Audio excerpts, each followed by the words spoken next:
علامه ابن جوزی رحمه الله په خپل کتاب کې د رمضان مبارک د میاشت یو مثال ورکوي. هغه فرمایي چې د دې کال د 12 میاشتو مثال داسې دی لکه د حضرت یعقوب علیه السلام د 12 زامنو. حضرت یعقوب علیه السلام ته په خپل 12 زامنو کې حضرت یوسف علیه السلام هغه ډیر محبوب و. او هم د یوسف علیه السلام په دعا سره الله سبحانه وتعالی د دې 11 سرونو مغفرت او بخانه وکړه. نو دغه رنګي الله سبحانه وتعالی ته بدی 12 میاشتو کې د رمضان مبارک ډیر محبوب میاشت ده.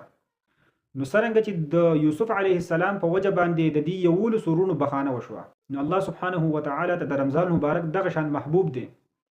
نو خپل بندګانو ته د دې رمضان مبارک په وجه باندې د دې 11 میاشتو چې کوم ګناهونه دي هغه معاف کړي.